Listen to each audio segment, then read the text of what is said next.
네, 안녕하세요. 네, 이박사 아카데미 지혜입니다. 지혜. 오늘 제목은요. 운명이란 정해진 것인가? 내가 만드는 것인가? 강헌입니다. 운명이 주제입니다. 오늘은 그 강헌 선생님의 그 명리라는 책에서 좀 발췌를 했습니다. 저도 그 명리학을 좀 공부한 입장에서 상당히 그 공감되는 내용이 있어서 일부를 발췌를 했습니다. 네, 운명이란 정해진 것인가? 내가 만드는 것인가? 한번 살펴보겠습니다. 동양학의 세 줄기는 사주와 풍수, 한의학이다. 이 세 과목은 과거 조선시대의 과거 시험에서 실용적인 분야로 분류되어 잡과 출신들인데 각각 천, 지, 인, 삼재의 사상에 골격을 두고 있다. 명리학이란 그 중에서도 천문을 인문으로 전환한 것으로 하늘의 이치를 인간의 운명의 이치로 해석한 분야에 해당한다. 천문이 시간이라면 풍수는 지리, 곧 공간의 문제를 다룬다. 한의학은 우리가 알고 있다시피 인간의 몸과 정신 그 자체를 연구한 분야이다. 그리고 이 세 분야는 모두 음양 오행이라는 하나의 뿌리에서 비롯된 세 명의 자식들이다. 하지만 현실에서의 지위는 동등하지 않다. 1970년대부터 한의학은 제도권 안으로 들어와 대학의 학과가 개설되면서 학문으로 인정받았지만 앞에 두 개 사주와 풍수는 학문은 고사하고 아직 저작거리에 잡설이거나 미시인으로 치부되는 경향이 강하다.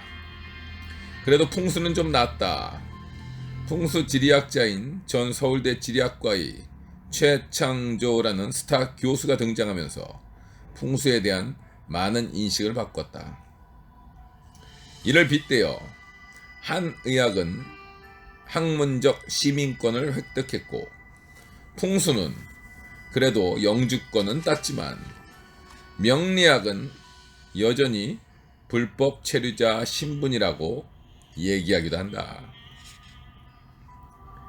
인간과 인간, 인간과 우주의 관계에 대한 동아시아 문명 5,000년의 성찰이 축적된 이 명리학은 학계에서는 비록 불법 체류자의 신분이지만 서구적인 과학기술 혁명이 급속도로 발전한 오늘날에 이르러 한의학이나 풍수보다 대중적 영향력은 오히려 더욱 커지고 있다.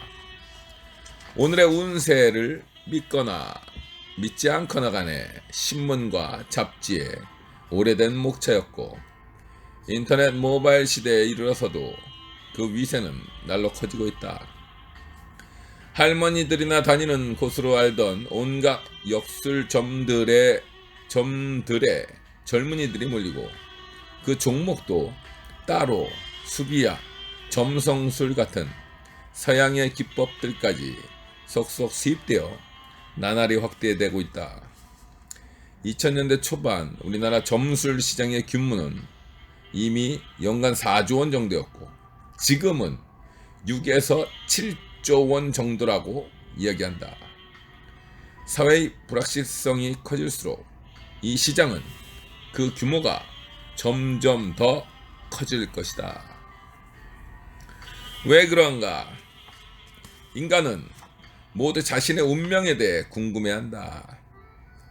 운명으로 인해 고통을 받고 그것으로부터 돌파구를 찾으려고 노력한다. 과학기술이 발전하면 할수록 인간의 삶의 불확정성이 역시 함께 높아지기 때문이다. 농촌 공동체에 기반을 둔 사회에서는 대부분 태어난 곳에서 사방 백리 밖을 나가보지 못하고 살다가 죽었다. 사계절의 변화 외에 어제와 같은 오늘, 오늘과 같은 내일을 살았던 셈이다. 그 부모가 살았던 삶이 곧 다음 세대의 자식들이 사는 삶과 다르지 않았다. 예측 가능한 삶이었고 그렇지 않으면 위험한 것이었다. 자본주의가 발달하면서 삶의 판도가 완전히 달라졌다. 물질적 성패가 삶의 질을 극단으로 끌고 간다. 양극단을 오가면 불확정성이 높아지게 된다. 사회적 불확정성이 높아질수록 개인의 불안지수도 높아졌다. 완전 고용, 평생 고용의 신화는 이미 무너진 지 오래며 국가가 부여하는 자격증을 갖고 있는 직업들도 이제는 더 이상 안전하지 않다. 불안을 느끼는 연령층도 점점 아래로 내려간다. 과학이 발달하면서 수많은 정보가 인간을 둘러싸고 있다. 이성에 기반을 둔 과학적 합리주의가 세상에 차고 넘친다. 그러나 과학적 이상에 기반을 둔 합리주의가 우리의 삶을 지배하면 할수록 사람들은 더 많은 심리적 위로나 위안을 필요로 한다. 아이러니한 현실이다. 왜 사람들은 자신의 운명을 남에게 구할까? 왜 한 번만 가지 않고 자꾸만 찾아갈까? 그것은 답 그 자체를 찾기보다는 자신의 상황을 타인과 공유하고 자신의 어려움에 대해 위안을 얻으려는 마음이 크기 때문이다. 점집에 다녀온 후 얻은 정신적 위안의 유효기간이 3주 정도라고 한다. 다녀온 뒤 3주쯤 지나면 다시 불안해지는 것이다. 그러면 다시 점을 보러 간다. 이것이 반복되다 보면 하나의 답으로 만족하지 못하고 자기가 원하는 혹은 듣고 싶어하는 답이 나올 때까지 계속해서 여기저기 보러 다니게 된다. 일종의 역술 중독 현상이다. 우리는 왜 이렇게 자신의 운명에 대한 답을 남에게서만 찾을까? 자신 앞에 놓인 문제가 자신이 해결하기에는 너무 벅차다고 인식하기 때문에 그 문제를 회피하려는 본능이 첫 번째 원인이다. 우리 사회는 외형적으로 압축적인 경제성장을 이루었으나 정신적으로는 그 발전 속도를 따라가지 못했다. 그에 따른 부작용이 사회 구성원 전체에 미쳤고 그 영향이 개인에게 내면적인 억압의 피로로 쌓이게 되었다. 안에서 스스로 해결을 못하니 결국 외부에 SOS를 요청하는 형국에 이르렀다. 하지만 그런 방법을 통해서는 근본적으로 문제가 해결되지 않는다. 혹은 해결될 수 없으리란 것도 사실은 거기에 사람들이 이미 알고 있다. 이들에게 정작 필요한 것은 불안에 대한 정확한 해답이 아니다. 그보다는 자기 자신에 대한 확신, 자기 생각에 대한 확신, 그리고 자신이 혼자 고립된 존재가 아니라는 믿음을 갖는 것이 우선이다. 그렇다면 그런 확인과 확신은 어떻게 가질 수 있을까? 인간이 만들어낸 모든 종류의 학문, 종교, 수련은 바로 이 질문에 대답하기 위한 인간의 몸부림이다. 그것을 통해 우리에 대한 믿음에 도달하거나 좌절한 많은 이들을 우리는 알고 있다. 하지만 불행하게도 우리가 가진 대부분의 문제는 개인만의 문제가 아닌 경우가 많다. 트라우마가 있다면 부모 또는 가족, 선생님이나 친구 등 가까운 관계에서 온 것일 수 있고, 스스로 상처를 받았다고 생각하지만 똑같은 상처를 남에게 주고 있는 중일 수도 있다. 대부분 많은 문제는 관계에서 비롯되고, 이렇게 복잡한 관계에서 비롯된 문제는 시간과 함께 세포 증식을 하며 자신을 더욱 구렁텅이로 빠뜨리기 때문이다.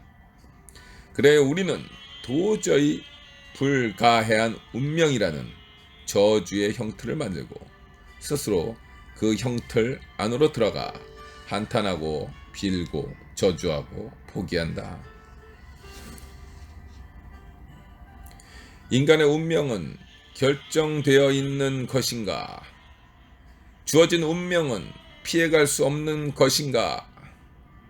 운명에 대한 질문은 결국 이것으로 귀결된다.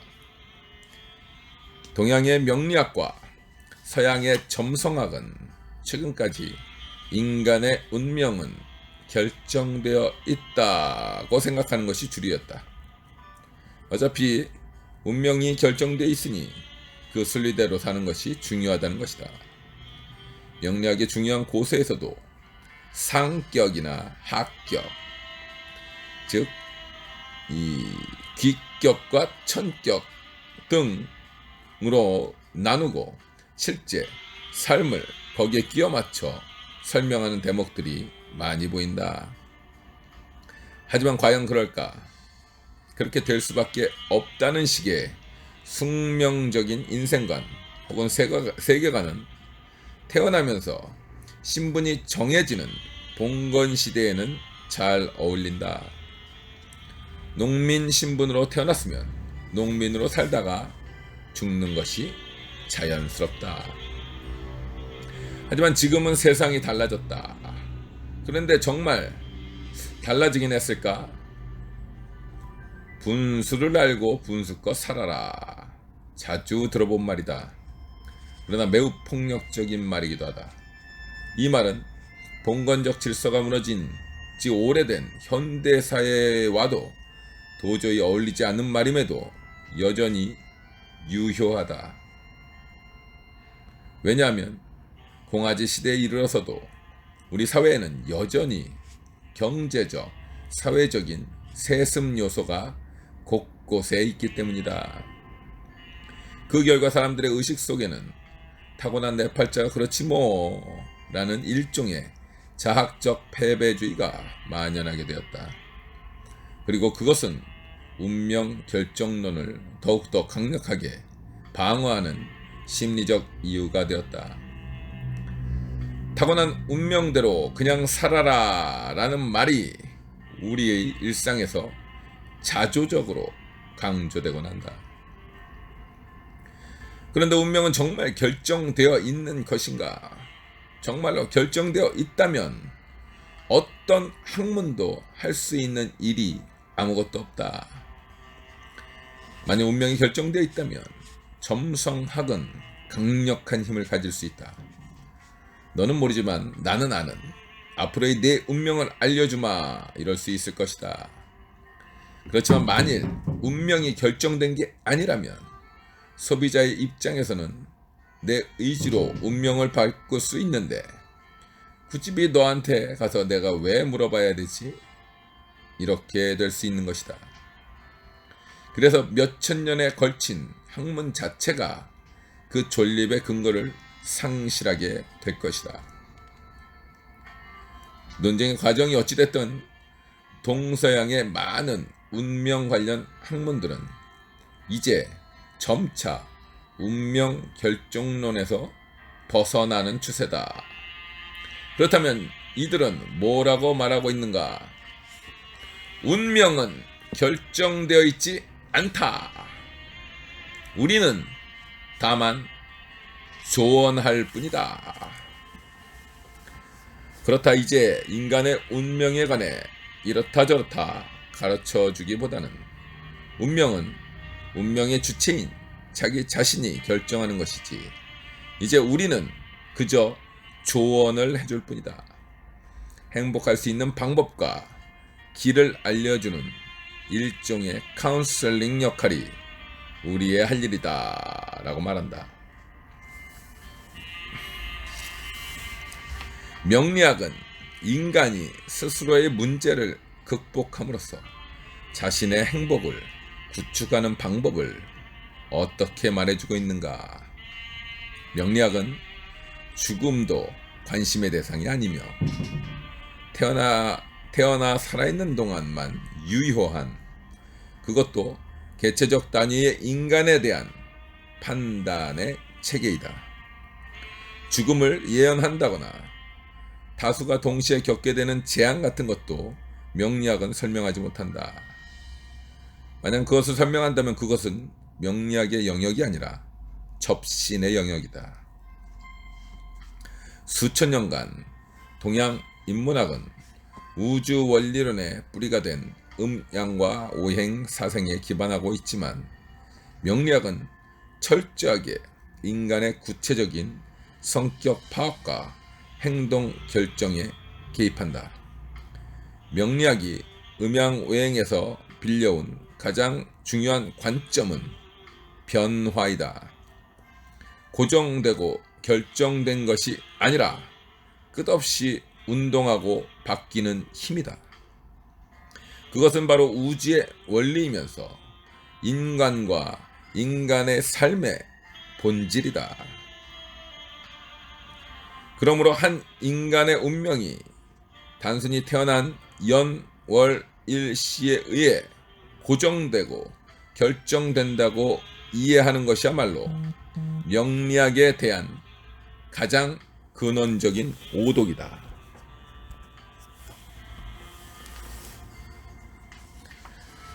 명리학은 기본적으로 인간의 운명이 고정되거나 결정되어 있지 않다는 것, 그리고 천변만화하는 우주적 속성의 한 부분으로 인간의 근원을 먼저 파악해야 한다는 것을 변치 않게 말해주는 학문이다. 인간과 인간의 삶, 인간의 운명이라는 것은 크게 보아 우주적 요소다. 그럼 우주에 좋고 나쁜 것이 존재한다는 말이 성립될까? 그런 것이 있을 리 없다. 다만 성질이 다른 것이 존재할 뿐이다. 그저 서로 다른 가치, 다양한 가치를 지닌 요소들이 존재하는 것이다. 그 가운데 나라는 존재와 나라는 존재의 삶이 어떤 성격을 가졌고 그 성격에 따라 잘 맞는 것과 안 맞는 것이 있을 뿐이다. 다시 말해 명리학은 기본적으로 인간과 그 삶을 이루는 많은 요소를 어떻게 조화롭게 구성할 것인가, 그 조화롭게 구성된 요소를 가지고 어떻게 해야만 인간이 가진 가치를 잘 드러낼 수 있을 것인가에 대해 말하고 있는 것이지, 어떤 가치가 절대적으로 우월하니 그것을 추구하기 위해 다른 것을 무시하거나 종속시켜야 한다고 말하지 않는다. 그러니 결국 운명이 정해져 있냐는 질문도, 좋은 사주인지 나쁜 사주인지에 대한 질문도 그 전제부터 잘못된 것이다. 그럼 명리학은 무엇인가? 운명이라는 말에 이미 많은 것이 들어있다. 이 말 자체가 이미 운명은 결정되어 있지 않다는 뜻이기 때문이다. 운은 움직인다, 운용한다, 운전한다의 뜻이다. 그리고 명은 주어진 요소들을 가리킨다. 명과 운을 합친 말이 바로 운명이고, 이것에 대한 답을 구하고자 하는 것이 바로 명리학이다. 우리가 태어날 때 각자 자기만의 소명을 갖고 태어난다. 이것이 명이다. 그 명을 키우고 발현시켜 자신의 삶 속에서 실현하는 것은 오로지 그 주체의 몫이다. 같은 시간에 같은 공간에서 같은 운명을 타고났다고 해서 두 사람의 삶이 같은 것은 아니다. 왜 그럴까? 그 명을 잘 운용하는 사람과 그 명을 잘 운용하지 못하는 사람이 있기 때문이다. 이 둘 사이에는 너무나 큰 차이가 존재한다. 우리는 각자의 삶에 주어진 명의 가치는 동일하다는 것을 정확히 이해해야 한다. 모두가 다 소중하고 존엄하다. 이제 우리가 해야 할 일은 주어진 명을 바탕으로 그것을 어떻게 잘 운용할 것인가를 고민하고 그 해법을 찾아가는 것이다. 이런 점에서 명리학은 아주 유용한 길잡이가 되어줄 것이다. 자신의 삶, 자신이 운명의 주체로 자신의 운명의 주체는 바로 자기 자신이다. 나아가 자신의 운명을 책임질 사람도 바로 자기 자신밖에 없다. 뜻대로 인생이 풀리지 않는다고 가까이는 부모 탓, 멀게는 신 탓 하는 것은 굉장히 유아적인 행위에 불과하다. 자신의 운명은 자신의 책임 아래 있고 그 운명을 결정짓는 삶의 판단과 선택 또한 자신의 몫이어야 한다. 그런 소중한 자신의 하나뿐인 운명을 몇 푼의 돈으로 해결할 수는 없다. 현세에서 나를 가장 잘 아는 사람은 바로 나 자신이다. 나를 알고 너를 만나며 나아가 우리를 깨닫는 과정을 명리학은 굉장히 합리적으로 설명해준다. 명리학의 개념의 틀 자체가 음양과 오행, 계절과 시간이라는 자연의 섭리 속에서 인간의 본성을 추출하고 우주의 섭리를 통해서 자기 자신의 존재 요소들을 깨닫게 해주기 때문에 받아들이는 것이 훨씬 수월하다. 이런 명리학을 누구나 쉽게 공부할 수 있느냐고 묻는다면 나는 그렇다고 답하겠다. 무슨 엄청난 도력을 지났거나 엄청난 수련을 통과해야만 터득할 수 있는 무협지의 비기가 아니다. 명리학은 인간의 삶에 대한 의문을 풀어내려는 다양한 인문학적 체계 중에 하나다. 명리학을 잡설로 비하여 무시하는 것도 어리석은 일이지만 그것이 마치 선택받은 누군가만 풀 수 있는 차원 높은 도술이라거나 나아가 매우 은밀한 비밀을 품고 있는 밀교적 관점으로 보는 것 역시 어리석다. 이미 조선시대에 많은 성리학자도 명리학에 관심이 많았고 동학의 많은 접주들도 명리학을 자기 삶의 중요한 지침으로 정하고 일상적으로 공부했다. 어쩌면 우리의 초, 중, 동 기초교육 체계가 서양의 기준으로 바뀌지만 않았더라면 우리는 좀 더 명리학을 가깝게 접하고 살았을지도 모른다. 나는 기본적으로 적어도 초등학교에서부터 명리학을 가르쳐야 한다고 생각한다.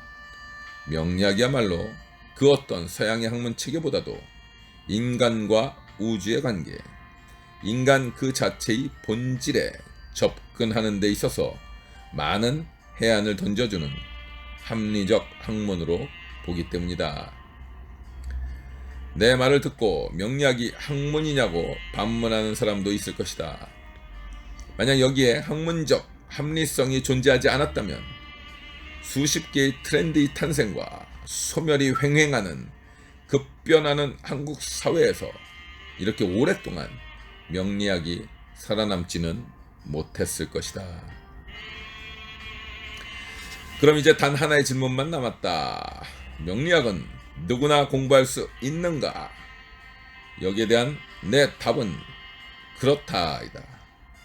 어렵지 않느냐는 질문이 들리는 타다. 명리학으로 무슨 어마어마한 명리를 얻겠다고 하는 허황된 욕심만 품지 않는다면 명리학은 절대 어렵지 않다. 알파벳 숫자보다 적은 한자 몇 개만 알고 외워야 할 몇 가지만 머릿속에 넣어두면 누구나 쉽게 시작할 수 있다. 그리고 인터넷에 명리학 공부를 도와주는 프로그램도 이미 많이 나와 있다.